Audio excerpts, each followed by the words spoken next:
Hi, everybody. My name is Dr. Ryan Maves. I'm the chair of the CHEST Disaster Response and Global Health section. We're going to be presenting today PICU in the MICU, supporting pediatric care during public health emergencies.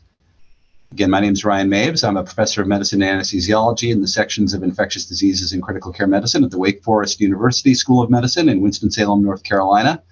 It is my pleasure to be joined today by Dr. Mary King, who's medical director of the Pediatric Intensive Care Unit at Harborview Medical Center, as well as as a pediatric intensivist at Seattle Children's in Harborview. She is an associate professor of pediatrics at the University of Washington in Seattle, as well as by Dr. Deanna Behrens. Dr. Behrens is a pediatric intensivist at Advocate Children's Medical Group in Park Ridge, Illinois. So we're going to be talking today about current public health emergencies affecting principally children, specifically respiratory syncytial virus and influenza. So, of course, I think as we all know all too well, we are coming off what some have called the acute phase of the COVID-19 pandemic.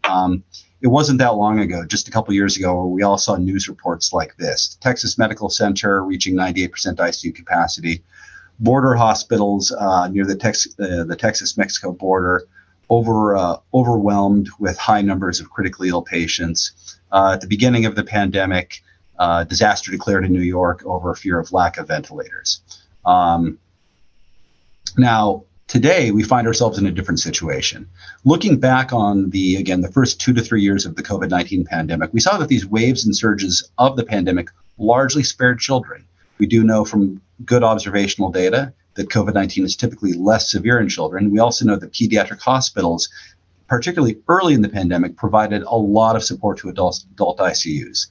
This happened by, for example, increasing age cutoffs for PICU admissions, so pediatric ICUs accepting adults up to the age of 26 in some cases, if not older on occasion. And in providing care to younger adults, we're able to offload much of the burden by hard-hit medical and surgical intensive care units.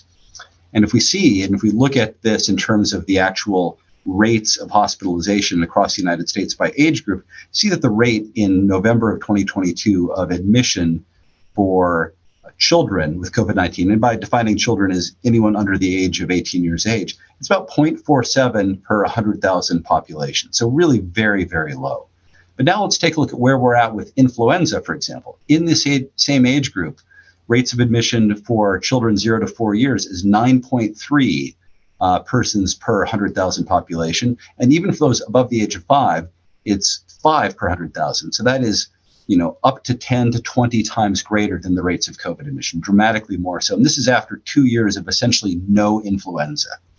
Looking at RSV, rates are even dramatically higher, where on the left-hand side of the screen, and this is all data from Centers for Disease Control and Prevention, we see that children between the ages of 1 to 2, 40 per 100,000 hospitalized due to RSV. Not only is that a ton compared to both flu and to COVID-19, but it's also 8 to 10 times greater than this same time of the year in November of 2019, 3 years ago, immediately prior to the pandemic. And what that's left us with is those same sorts of news reports that we saw at the beginning of the COVID-19 pandemic, but this time talking about RSV and about children. So that's what we're here to talk about today. So now I'd like to introduce Dr. Deanna Behrens, who's going to talk to us about the clinical aspects of RSV management in the intensive care unit in children. Hi, so my name is Dr. Deanna Behrens, and I am a med-peds intensivist in the Chicago area. I only do pediatric intensive care right now, but I remember in the adult surge, as Dr. Maves was saying, we were helping to take care of the adult patients. And I did a series of webinars actually called MICU and the PICU that was the opposite of this. So I greatly appreciate the opportunity to come talk to you about one of our most common admissions, which is RSV. So the first thing for RSV is that almost every child in the world is exposed to RSV by the age of 2. And most often it's just viral URI symptoms, some runny nose, things like that. But in a third of patients, it can actually move to the lower respiratory tract and cause bronchiolitis or pneumonia. We know that about 2 to 3% of infants are hospitalized with RSV, and up to 5% of children who are hospitalized are intubated. And in general, the smaller a child is, the more at risk they are for having severe disease. And it's just mechanics and physics. So when we think about resistance in a tube, resistance is proportionate to, radius to the fourth power. So the smaller the child, the more likely you are to have an increased resistance. And it's kind of interesting because we look at least in our area, we think about having this virus appear in different months. So if you are in the Northern Hemisphere and you're born in October or November, then when you are exposed to RSV, you're going to be pretty young and you're going to be more vulnerable because you have increased resistance in the tube and you have poor respiratory mechanical reserve. Now, if you're born in something like May or June, then by the time you see your first RSV season, you might be bigger and stronger and do better with that. So that's in general in part why we see some severe or more severe disease with kids who are younger. One of the good things about RSV, though, is that it is self-limited. And there is a very low mortality rate in the United States, although worldwide it can have a large contribution to childhood mortality. However, it remains high resource use for the hospital, too. So I just wanted to go over a couple of the manifestations of RSV because as an adult physician, or the adult physicians who this audience is for, you likely don't see RSV very much, especially for bronchiolitis. You're more likely to see RSV with pneumonia or with triggering asthma infection, something like that. But for RSV, we know, again, severe RSV risk factors other than small age are prematurity, chronic lung disease of prematurity. And then there's certain types of hemodynamically significant congenital heart disease, immunodeficiency states, some neurologic and neuromuscular conditions. And then there's some modifiable risk factors like low birth weight, maternal smoking, all those things like that. The reason so we do have a medication that we call Synagis, which is a monoclonal antibody that we give to infants with high risk. But that's why we give those particular infants this particular antibody, or the monoclonal antibody, because they are at the highest risk for having severe outcomes with RSV.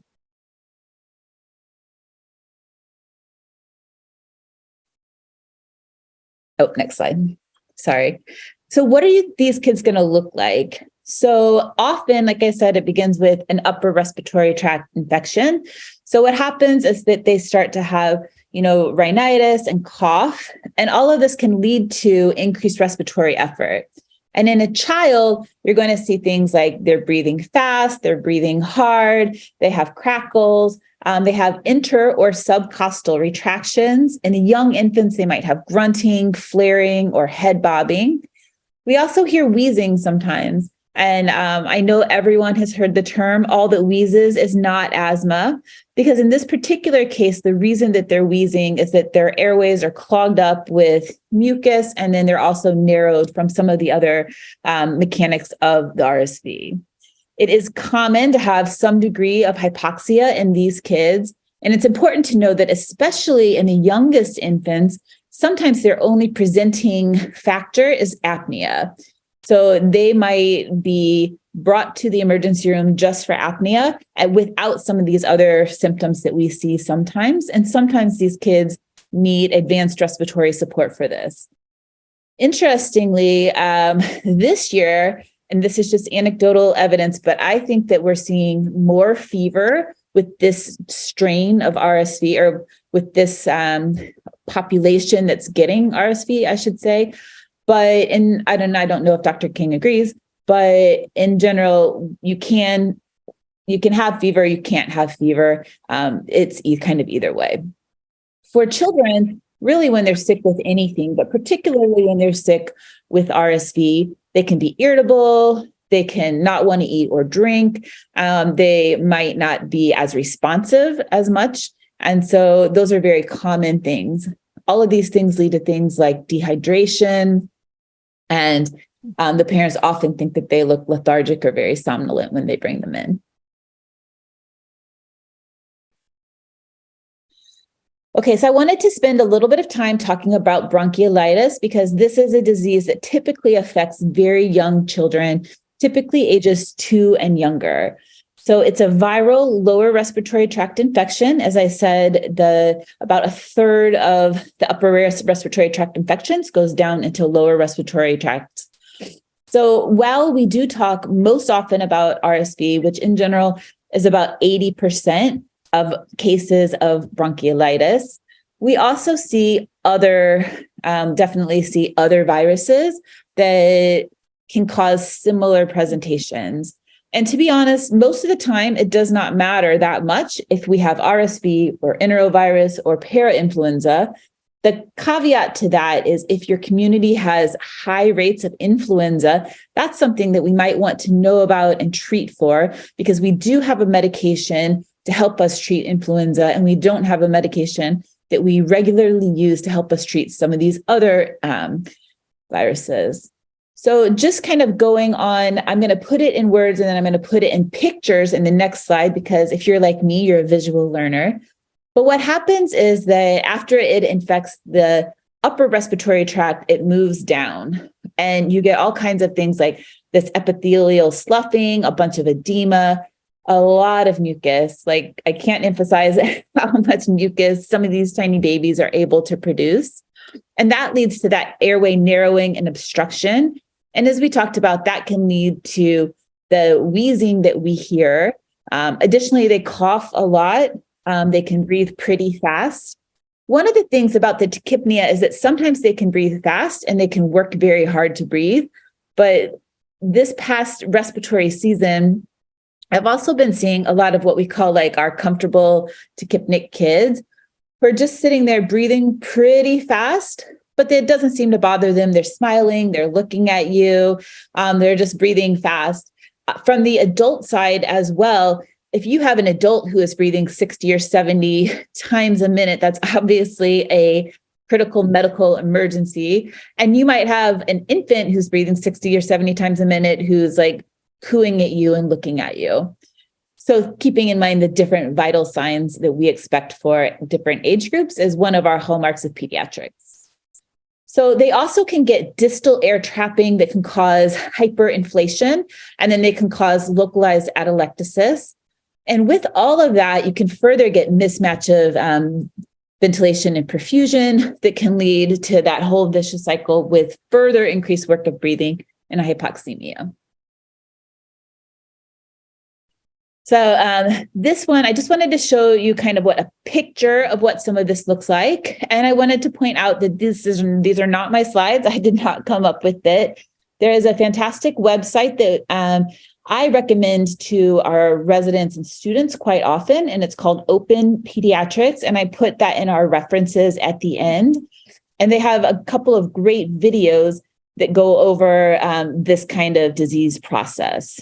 So you have all of what we said before, but you can kind of see how that airway plugging and pooled secretion can lead to different localized areas of atelectasis versus air trapping, which is the reason that I put that one in. So that's what's going on in all of their lower airways and the very distal airways. And that's what these infants are trying to overcome with all of the other stuff that they're doing by coughing all of that up, by wheezing. It's making them breathe harder and faster, all sorts of things like that. Okay. So one thing that is one of my pet peeves is this phrase, like, if you look it up on the internet, it says it peaks by 5 days. I put that in quotes because in my experience, once a child gets into the ICU, they do not peak at 5 days. That all bets are kind of off for that. The reason that I put that in there is that parents and some providers continue to say that. And then when a child is at 5 days, 6 days, 7 days, 8 days, and they're not getting better, the expectation is different than what the parent is seeing. And that can be really difficult for the parents to reconcile this when they have this magic number of 5 days that they're going to treat. Physical exam findings, of course, can be consistent with all of those things that we already talked about. But it's important to know that I could go in and listen, and 5 minutes later, somebody else could go in and listen, and they might sound different. Maybe the baby coughed, maybe the baby mobilized some of the mucus, maybe somebody came in and suctioned them. And so you can have physical exam findings that change fairly frequently with these kids as well. I will say that the AAP has a lot of recommendations and has a very good article that I put in the reference section as well. It is a clinical diagnosis. So as I said, we don't have medications to take away many of these viruses. And so there's not a lot of point to viral diagnostic tests. And then the chest x-rays, honestly, are very rarely helpful for some of these kids. But that being said, I will say in a lot of places, we still do chest x-rays and we still do the viral diagnostic tests. In part, it's for local hospital and regional cohorts to see like what the epidemiology is of some of these viral illnesses.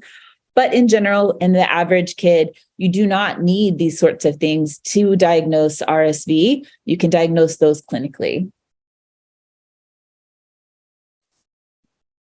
So what are some of the goals that we have for these kids? So really, these are the goals. So supportive care. So as I said, it's a self-limited disease. And if we are able to support them through this, almost all babies do okay with this. There is some debate or some correlation versus causation about children who have had severe RSV infections and asthma or other kind of respiratory things later in life. But you don't have to worry about that as somebody who's considering taking care of a child during the acute phase of bronchiolitis. So for supportive care, what we mean is providing them oxygen or advanced oxygen support as needed, things like suctioning, making sure that they are getting some nutrition, which might mean a nasogastric tube, making sure that they are well hydrated. Because they are so tachypnic and they have a lot of secretions, it's very easy for these children to get dehydrated very quickly. And then we do not need them to have perfect oxygenation. So sometimes in the ICU, I will even accept goals of 88 and above for some of these babies.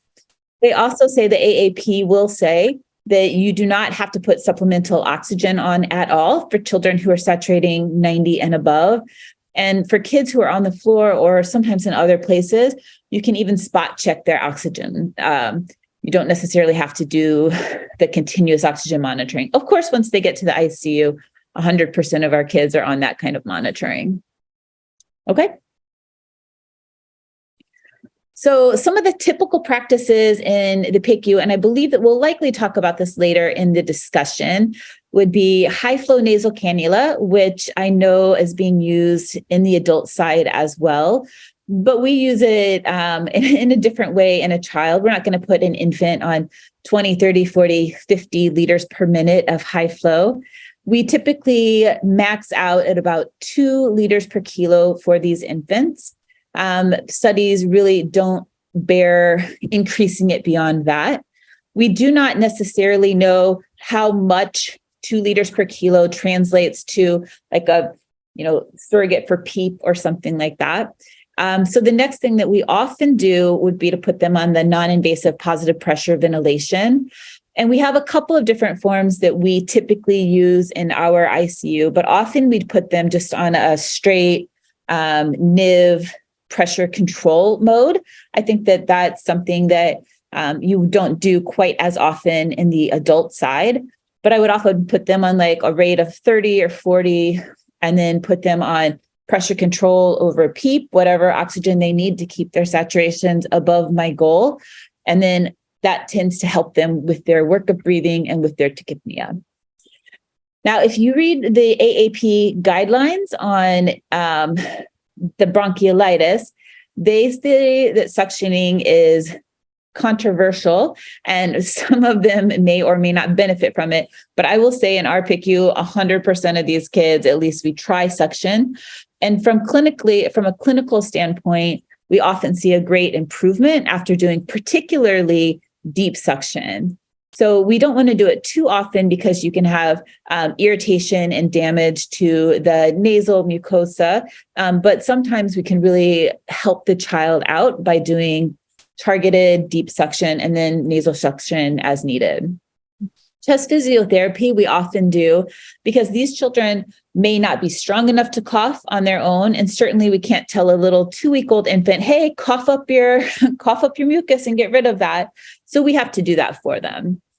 Albuterol is also something that we don't use all that often in the ICU in the management of bronchiolitis. It is very tempting to do so though, because you hear wheezing, you think I have a medication that will treat wheezing, so let's try it. We do often, or it's not uncommon to do a trial of albuterol, but if we do not see a improvement in the child, then we would not continue that. Of course, there's likely a certain subset of patients, they come in and their mom, dad, brother, sister, grandma, and grandpa all have asthma, eczema, and allergies. I mean, it doesn't always happen, but sometimes that does work to help them. But in general, I probably use albuterol in maybe 20% of patients, if that. We do not recommend for the routine use of antibiotics. One of the reasons that the AAP does not recommend getting routine chest x-rays is that the viral manifestations that we see, including the atelectasis, can often resemble pneumonia on a chest x-ray. But if we know that most often, if they have RSV with fever, with all of that stuff, that it is due to the virus. I will say the caveat to that is a child who gets intubated for RSV because they can sometimes develop a co-infection. Another thing that I should have mentioned earlier is that we are seeing a large number of kids who have more than one virus. So they might have RSV, influenza, adeno, they might have whatever combination of viruses you can think of out there, and that can contribute to their increased work of breathing as well. And then we talked about feeding them. So when we think about feeding them when they have the high flow or the non-invasive positive pressure ventilation in there, it's usually done through a nasal gastric tube so that they can get hydration, they can get calories. We do not want these infants, some of whom are, very, very young, to fall behind on gaining weight and reaching some of their milestones for weight. Okay. So for intubation and mechanical ventilation, so as we've talked about some of the lung abnormalities in RSV bronchiolitis, you can get hyperinflation, impaired minute ventilation, impaired VQ mismatch, and an increase in physiologic dead space. So none of that or very little of that goes away when you intubate these kids. Sometimes you have to do that, but I honestly try a lot of other things before I would intubate a child. Now, when to intubate. So these numbers were taken from a report done by Dr. Tasker in the 4 or 5 years ago, and an article that is reviewing RSV. And I agree with waiting to intubate. Of course, sorry, let me back up on that. Sorry. I would intubate if a child, especially a young infant, obviously had apnea that's persistent, that's not responsive to high flow or non-invasive, with hypoxemia and acidosis.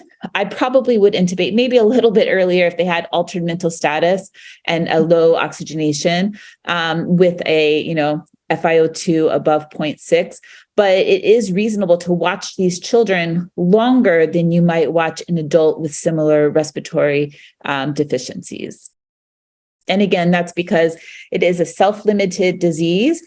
And a lot of times these infants, once we intubate them, you have all of the same problems that you had before you intubated them. And now they're breathing through an even smaller tube that you've artificially created by putting in a smaller airway. Okay.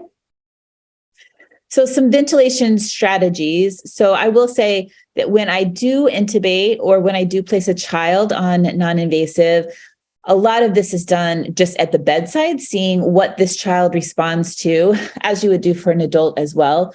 But in general, I'll probably start, depending on the age and size of the child, at a respiratory rate around 30 to 50, at a tidal volume around 6 to 8, at a PEEP around 5 to 10, depending on what their degree of hypoxemia is.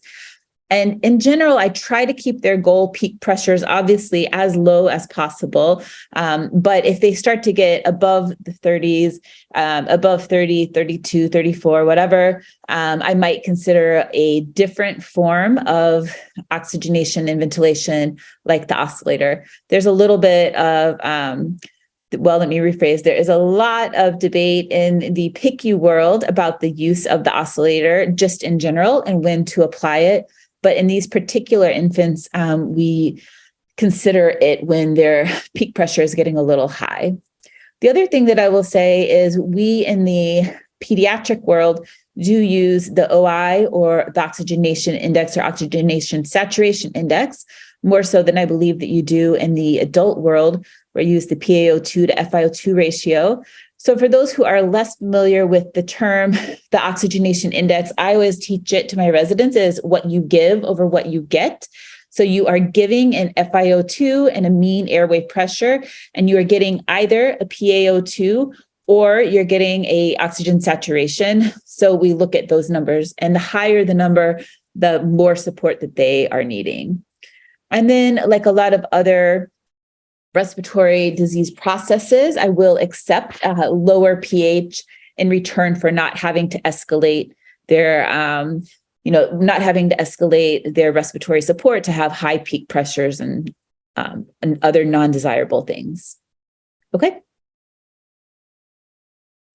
So I just wanted to put this up here. So I put in a plug for Open Pediatrics before, because I think it's a really great resource. It's free. It's available to anybody. I think you might have to sign up with your email, but they put together a list of videos on their YouTube channel that go through all kinds of things, like your respiratory assessment for these child, all the way to bronchiolitis, non-invasive ventilation concepts, interpreting all of these different things. And so I think that this is a really good resource. If I could have just sat here and played some of these videos for you, rather than listen to me talking for the last 15 minutes, I probably would have.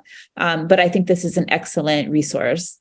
And then I think the next slide is my references, which we are putting in here. I'm putting in here so that if anybody does want to review this and come back and look at it later, the AAP has some excellent resources on that, including the Red Book, of course, the CDC, and then the one that I referred to earlier, which was in 2013 by Dr. Tasker. All right, I'm going to turn it over to Dr. King. I think I might have gone a little bit over my time, but I appreciate the opportunity to speak to you about this. Not at all. That was fantastic. Thank you so much. And just for those of you who are listening to this on audio, we'll see about including those references in the show notes as well. So let me turn it over to Dr. Mary King, who will talk about ways that public health emergencies affect pediatric care on a systems level, and ways that systems can support pediatric care in return. Thank you so much, Dr. Maves, and thank you, Chest, for having me today. Now that we've sufficiently raised everybody's blood pressure about taking care of babies with RSV, I'm here today to present our paper from my colleagues from the Mass Critical Care Task Force from the ACCP about how adult ICUs can help out our pediatric colleagues to take care of kids during public health emergencies. So we did publish this paper back in May of this year with some pretty clear first step guidelines of what adult ICUs could do to prepare. So my goal today is to kind of go through this and give it a lens of how this could potentially apply during our current pediatric RSV surge. So let's take one step back. What are PICUs anyway? Well, right now, they're only 6% of our total ICU beds. So we think about children as 25% of our total population, yet only 6% of our ICU beds are pediatric. And fortunately, that's because day to day, kids don't need as much critical care as adults do. We take care of kids with congenital illness, prematurity, and a slew of other interesting diagnoses.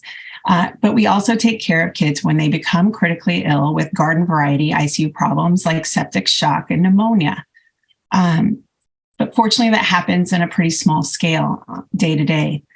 Unfortunately, now what we're seeing is a large surge of pediatric patients in the setting of this large RSV surge.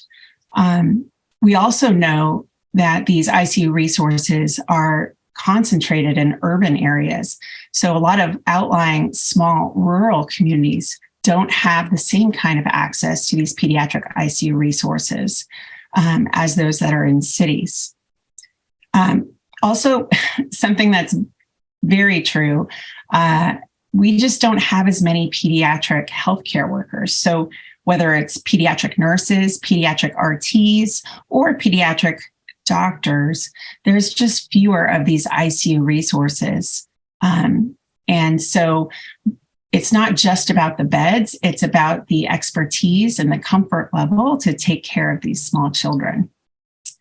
And then one last thing is just pediatric resources. So given kids are smaller, they do need some different supplies. And whether that comes to placing an airway or a central venous catheter, there are different supplies to think about. And that extends to medications and dosing as well. So I guess the question is, given all these differences in care, how could adult ICUs potentially augment and treat kids in a surge where we might not have the capacity to take care of all these kids given our typical low numbers day to day? So let's go back a little bit. And Dr. Maves, you referred to this earlier, but during our first COVID surge, we had such a large surge of critically ill adults and an interesting lack of critically ill children, that we had extra capacity in our pediatric systems, and specifically in our pediatric ICU systems. So that was a time where adult systems were overrun, and pediatric ICUs stepped up to the plate to start admitting younger adults to pediatric ICUs to deliver care so adults could get that care and we could avoid crisis standards of care. And the underlying concepts of respiratory failure, shock, and sepsis are very similar in older children and younger adults. So at that time, back in 2020, many pediatric ICUs increased their age of admission to 26 years. And we saw great outcomes actually from this. An adult hospitalist would support pediatric ICUs, often give consultation, but the PICUs pretty much ran these patients. One area where there was extra focus was on invasive procedures. So sometimes adult providers would come in and provide some of that adult-specific subspecialty expertise, especially in the area of procedures. So there was some partnering that needed to be done between adult and pediatric specialties to make it work. But what was great to see during that surge is that the teamwork that happened, we were able to make it go. So given that we're in the inverse situation right now, we have an overabundance of pediatric ICU patients and a lack of pediatric ICU resources. Is there a way that we could actually do the reverse? So that's the question. I would say if we're going to do that, we should focus on preserving the pediatric systems of care for those children that really depend on the unique skills in PICUs. So whether it's a size of a child being smaller or a child with more unique diagnoses and problems that are very specific to a pediatric center, those are some of the things that we should be cognizant of. And so when we're thinking about which children should go to pediatric centers and which might be more amenable to an adult ICU, those are some of the things we should take into account. Given these considerations, I had the good fortune to work with my colleagues at the Mass Critical Care Task Force from ACCP, and we convened a group of pediatric ICU and adult ICU docs together to come up with what we think would be the reasonable first steps to take when thinking about changing ages or sizes for an adult ICU patient in the setting of a pediatric surge. And so we broke this down into conventional, contingency, and then instead of crisis, we actually use this next term, critical clinical prioritization. And so we're using these terms to think about, well, which tier are you in? How bad is your surge? And what might you need to expand your ages to? So in regular day in, day out care, adult ICUs in conventional times take care of 18 years and older. And then they also just use typical ICU criteria.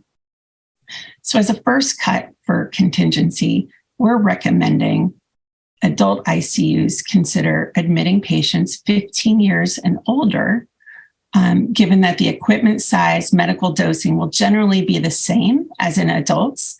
It's also consistent with our trauma system practices.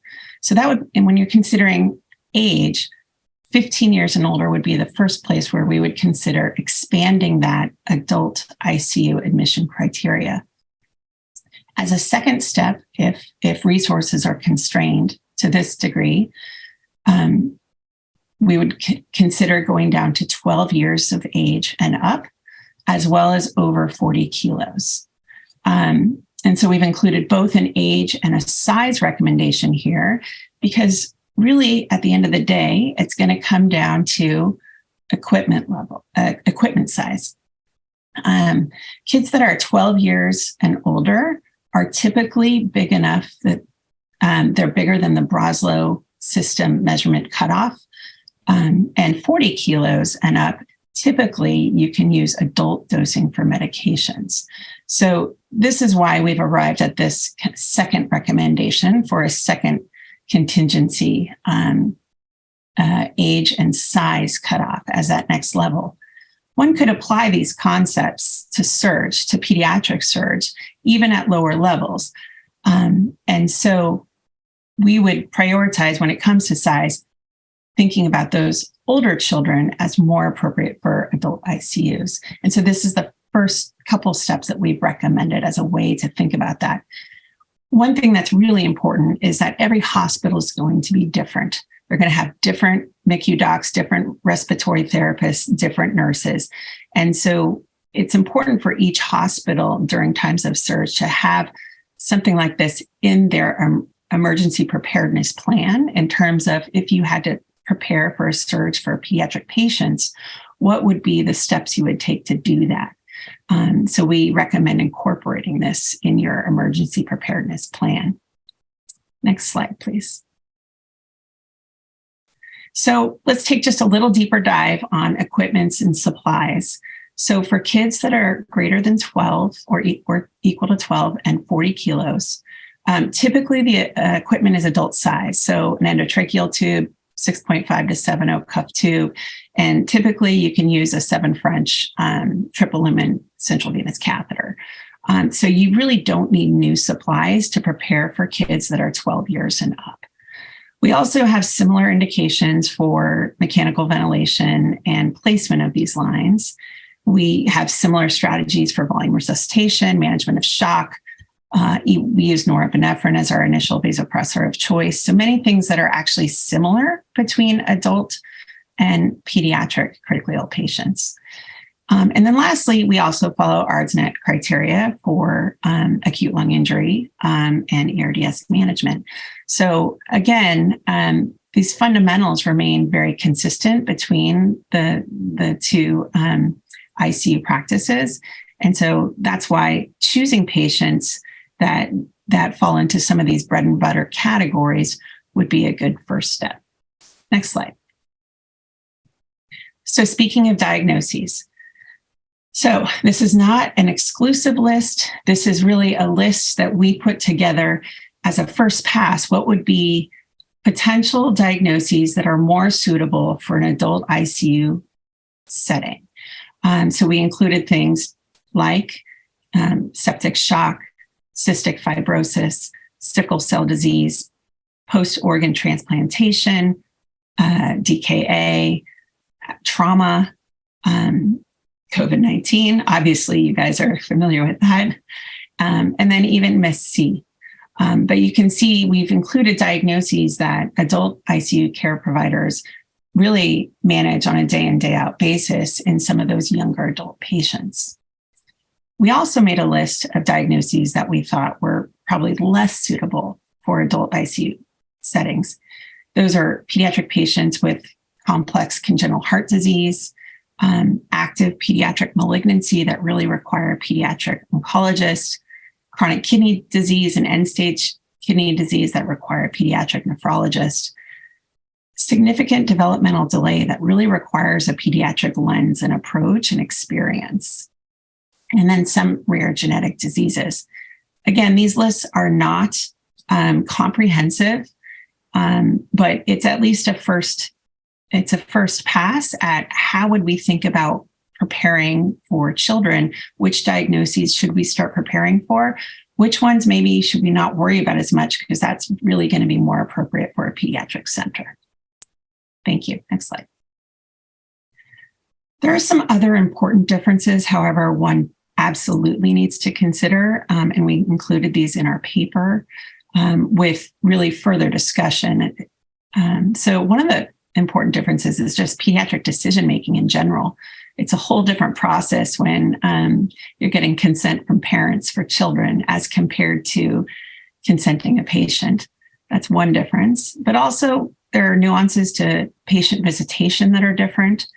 Having a parent at bedside actually improves the care of the child, many times makes it easier for staff. So we have to think about that a little bit differently, even in times of a viral surge. Also, family support is essential. And end-of-life challenges can be different as well for children. And then lastly, and I touched on this a little bit before with some of the diagnostic considerations, but pediatric subspecialty consultation needs absolutely are critical to consider when thinking about what patient might be better served in an adult ICU versus a pediatric ICU. Next slide. This is one graphic that I borrowed from our manuscript in CHEST, which is really just a schema of what could an adult ICU team look like when taking care of a child.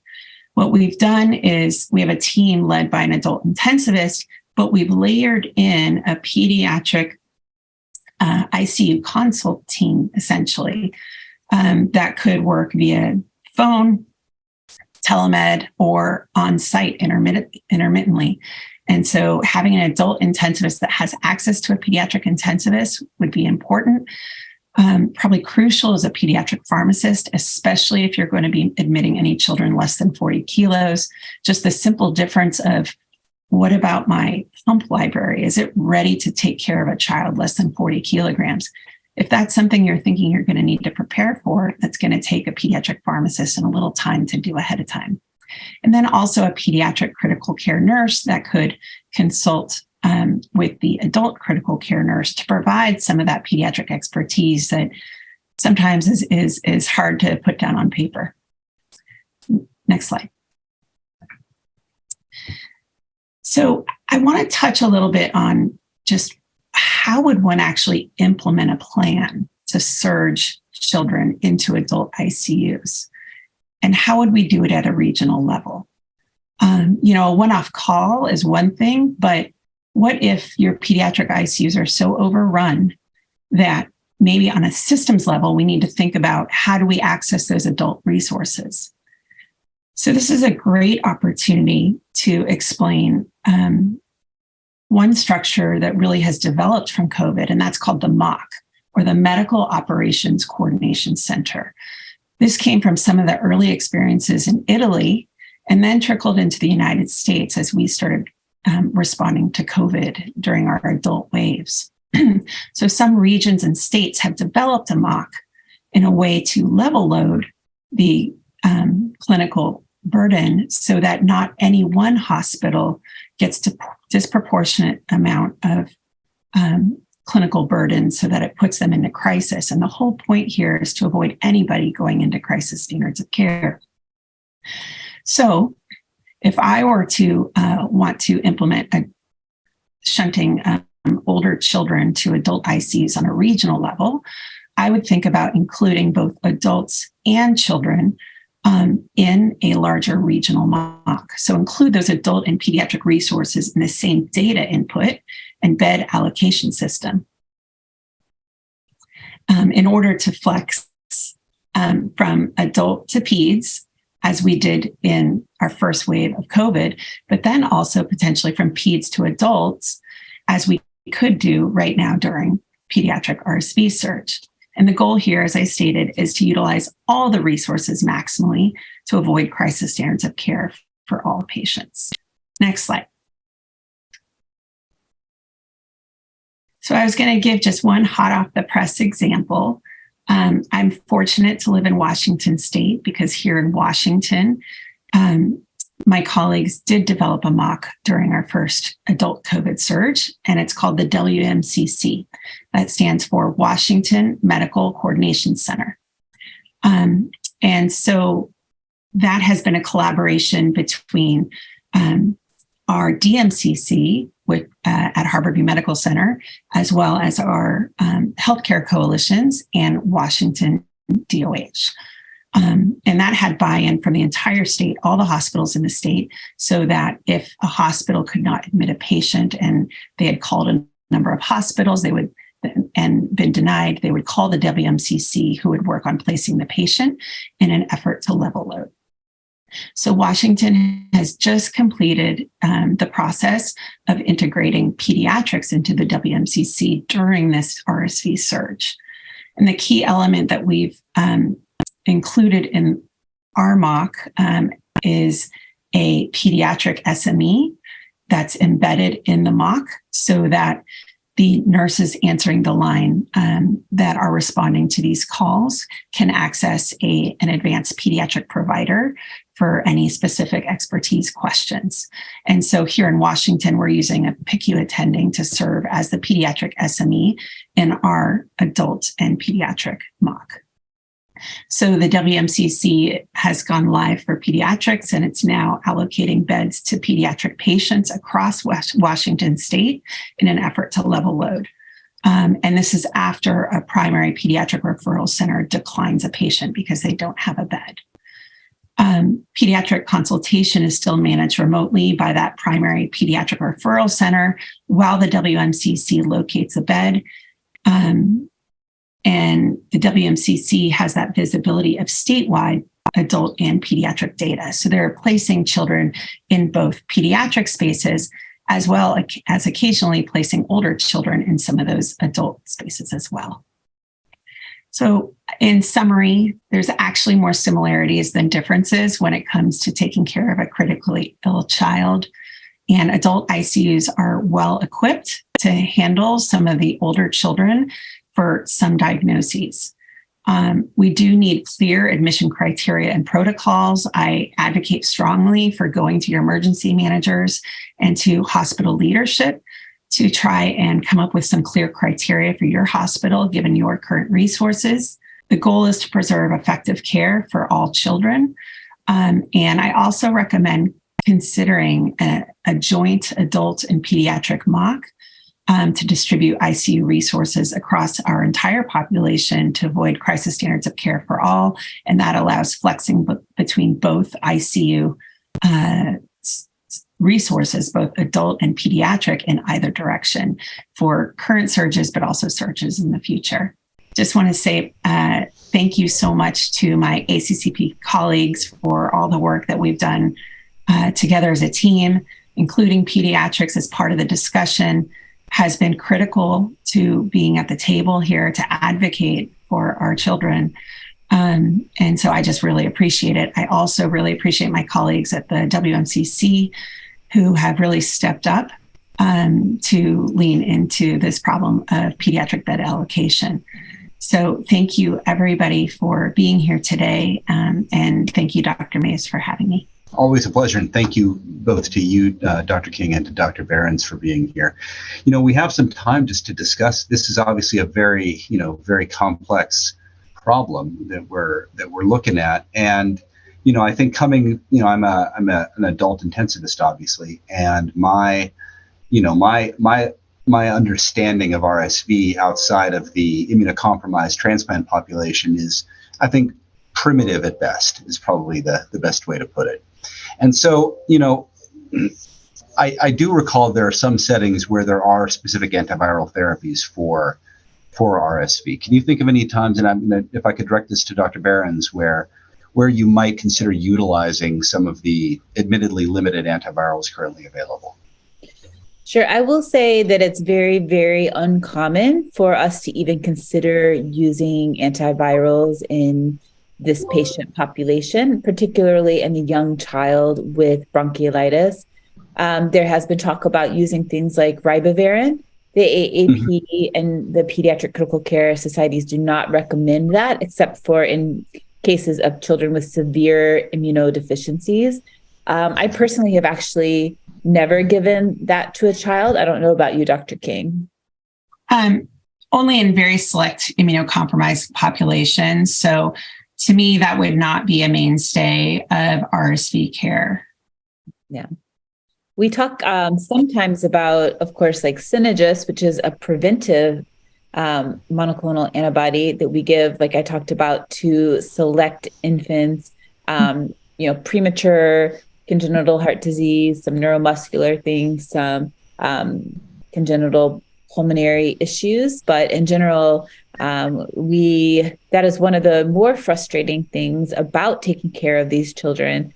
The double-edged sword is that, one, most of them, again, do well in the long run, but two, there's really nothing that I have to take away this suffering for the parents and for the child while they just have to work their way through this particular illness. I can't agree more. Yeah. Well, thank you very much. Yeah, that was certainly my impression. I will say when I'm acting in my non-ICU job in transplant ID, that kind of a joke that no viral disease is considered totally untreatable until we've thrown ribavirin at it. So it's interesting to hear your experience is the same. Dr. King, I'm sorry, go ahead. No, I'm sorry, I did interrupt. I wanted to bring up something because people might have seen it in the news lately, which is that there are trials for pregnant women for vaccines. Of course, these are not out just yet, but I think that that's very promising. Generally for the very, very small infants, because of some maternal protection from antibodies, they're protected for a little while. So hopefully by doing something like this, we'll be able to further extend that protection. Yeah, I think the top line data for that just came out, although the paper is not published. Phase 3, yeah. And so with 6 months or so, about 75% protection in the newborn with maternal vaccination, which is actually I think on some level, all maternal vaccination is with protecting both the mother and the infant in mind, but specifically vaccinating the mom for an illness that is only likely to affect the child is a very, very interesting strategy for vaccination. It came up a lot for us in kind of COVID vaccine land, the idea of vaccinating to protect others. And when people ask, well, it's kind of unusual, I point out, well, that's the whole point of rubella vaccination. That concept has a long and proud history.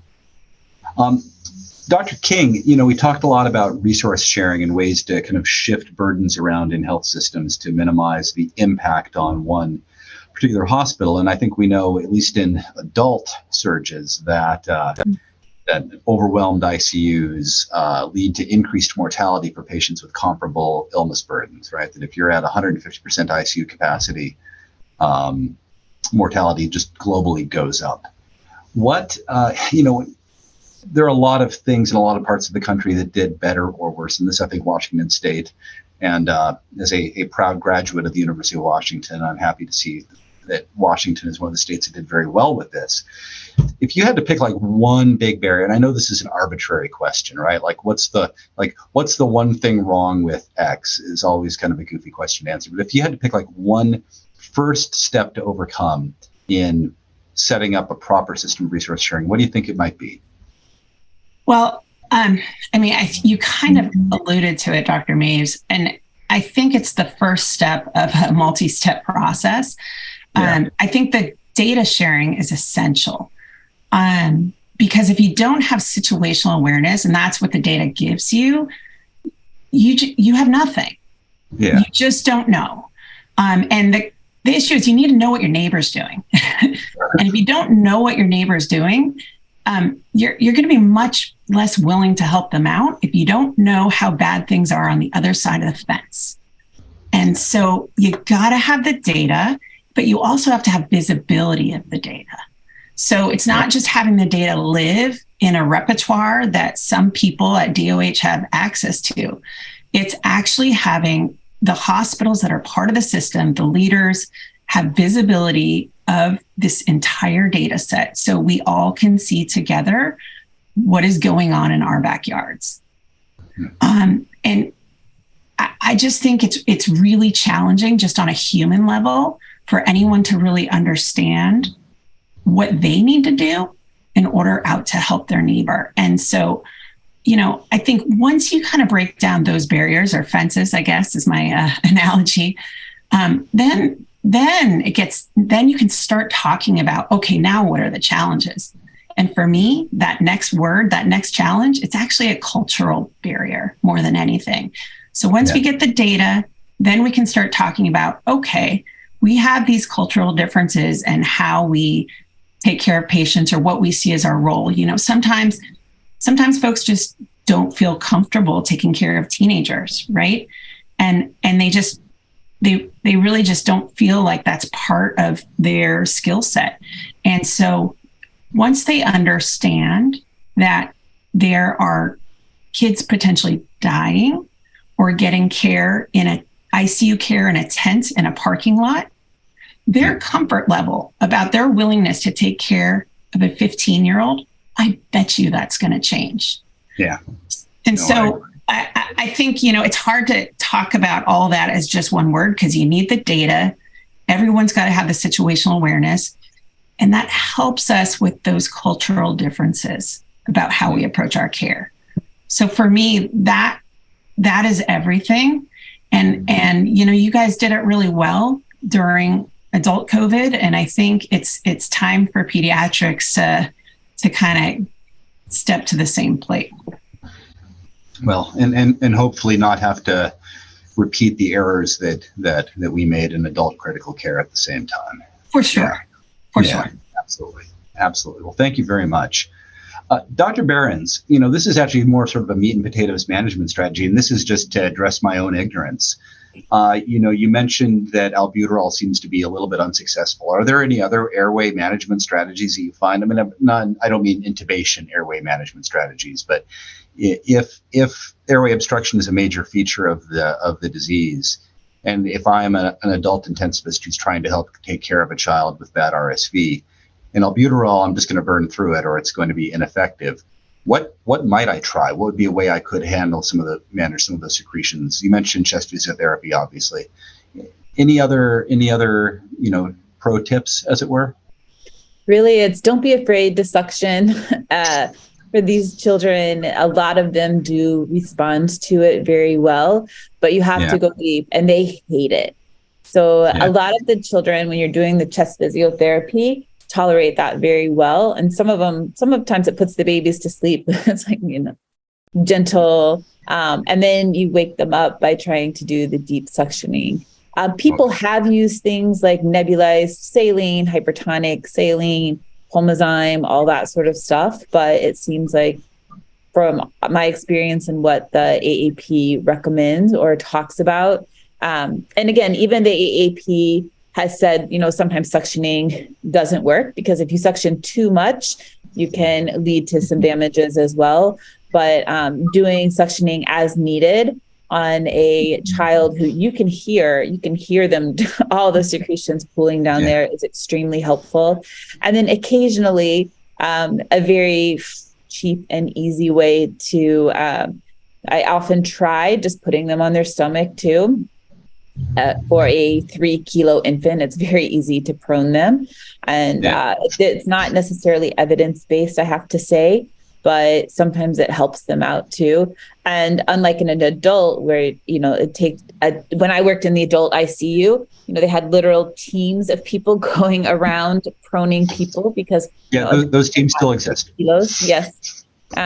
It's easy to see for a child if you flip them over to see if that might help, with the caveat that then you cannot get a very good view of what they are doing from their respiratory rate. So occasionally I'll try that. And honestly, it sounds very simple, but sometimes encouraging parents to hold the kids is another way for them to both change the dynamics of how everything is distributed in the lungs by going from laying down to up, but also to provide comfort and support for them. And when you say suctioning, are we talking about just pharyngeal suctioning? Or are we talking like a cannula that's going down into the trachea? Deep suctioning down to the trachea. I mean, we also do a fair degree of nasopharyngeal suctioning as well, but we do a lot of deep suctioning too. Well, thank you very much. Dr. King, Dr. Maves, this actually brings up an important point in that we're actually seeing a lot of toddlers during this surge with RSV, and that is very different than in prior years. Oh, really? And, our best guess is that they don't have prior infection, so they're lacking immunity, whereas in past years, they have seen RSV prior, so this is a second or third infection, so it's less severe. So that's the hypothesis, and that's why we're seeing these kids with critical RSV that are now, in that kind of 12 to 18 month range. We're getting a lot of those. Yeah. And so I would say the one magic medicine for me, because those kids aren't little kids that you can necessarily flip on their stomach and they'll stay there. They're squirrely little toddlers. And a lot of them are needing a little bit of non-invasive pressure, and they get mad too and anxious. So I am using actually a good amount of dexmedetomidine in these children to tolerate some of the things we need to do for them, whether it's suctioning or some of the non-invasive therapies we're using. We do that. We do exactly the same. So thank you for bringing that up. That's a great point. And it's interesting because I think it's one of the things that's different about this pediatric surge. It's pretty unique. No, the immunologic impact. I mean, it's, I think you'll be hard pressed to find someone who was less in favor of public masking and social distancing measures than me. But I mean, you have to acknowledge that there was a kind of an immunologic unintended consequence of that, which is that no one's seen flu for 2 to 3 years. No one's seen RSV for a couple of years and so forth. Absolutely. Yeah, that is super interesting. So just a couple, just for both of you, in no particular order, any challenges with infection prevention on your units, just as a practical thing? If you don't wish to discuss your own hospital, I understand, but have you heard of challenges with infection prevention and intra-hospital transmission with RSV? Has this been a challenge for you folks? I mean, we're all wearing the blue gowns honestly, I assume 90% of our children right now have RSV. Another really interesting thing, and this is not exactly the question that you asked, but right now for us, our population is very, very young. So it's not like they're walking the hallways anyway. So they are pretty contained. We are cohorting. So some of the, testing, the viral testing we do is really to help us with our cohorting strategies. So that's been helpful. I would say in general, we're so used to masking right now in the setting of COVID. It's actually been easier to manage compared to prior. Yeah. It's funny. We had a patient here in our hospital with meningococcal disease, and there was a brief panicky moment when someone realized they hadn't put up the droplet precaution sign until we realized that everyone is in droplet precautions all of the time. It didn't really matter anymore. Well, one last question, then we'll do perhaps just a quick round the room. So this is for Dr. King. I think, and we've both alluded to this, we've all alluded to this, the shortcomings of disaster planning that we've seen in the context of the pandemic and the like. But, looking back on it, do you think there's any positive lessons from the way that we on the adult side responded to COVID that are helpful for you in pediatric critical care now? Anything? Did we do anything right that's helpful for you? Oh, you guys did many things right.